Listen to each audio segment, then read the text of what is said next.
ভারতে পাকিস্তানি তারকাদের বিপুল সংখ্যক ভক্ত রয়েছে। বিশেষ করে ইনস্টাগ্রামে তাদের অনুসারীর একটি বড় অংশই ভারতীয় ব্যবহারকারী। কিন্তু সেই জনপ্রিয়তাতেই যেন ছেদ পড়ল এবার।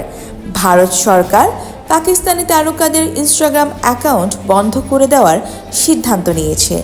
ভারতীয় সংবাদ মাধ্যম হিন্দুস্তান টাইমস এক প্রতিবেদনে জানায়, জনপ্রিয় অভিনেত্রী হানিয়া আমির, মাহিরা খান, আয়েজা খান, ইকরা আজিজ, সানাম সাইদ এবং সঙ্গীত শিল্পী আলী জাফরের মতো তারকাদের ইনস্টাগ্রাম অ্যাকাউন্ট ভারত থেকে আর দেখা যাচ্ছে না। ভারত সরকারের পক্ষ থেকে এই সিদ্ধান্ত জানানো হয়। সরকারের দাবি, সাম্প্রতিক নিরাপত্তাজনিত উদ্বেগ ও সীমান্ত উত্তেজনার প্রেক্ষিতে এই সিদ্ধান্ত নেওয়া হয়েছে।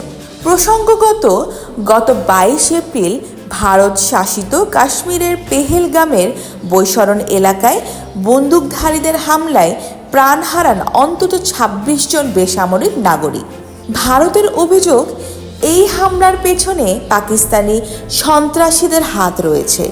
যদিও পাকিস্তান সরকার এই অভিযোগ অস্বীকার করে আন্তর্জাতিক তদন্তের আহ্বান জানিয়েছে। এই ঘটনার পর দুই দেশের মধ্যে কূটনৈতিক উত্তেজনা আরও বেড়ে যায়। সীমান্তে গুলি বিনিময় সহ একের পর এক পাল্টাপাল্টি পদক্ষেপ নেওয়া হচ্ছে। এরই অংশ হিসেবে এবার ভারত থেকে পাকিস্তানি তারকাদের সোশ্যাল মিডিয়া উপস্থিতি সীমিত করা হলো। তবে এই সিদ্ধান্তে ভারতীয় ভক্তদের মধ্যে মিশ্র প্রতিক্রিয়া দেখা গেছে। অনেকে এই পদক্ষেপকে অপ্রয়োজনীয় বলে অভিহিত করেছেন। বিশেষজ্ঞরা মনে করছেন, এই সিদ্ধান্ত কেবল দুই দেশের সাংস্কৃতিক বিনিময়েই নয়, অনলাইন প্ল্যাটফর্মে গণমাধ্যম স্বাধীনতাকেও প্রভাবিত করতে পারে।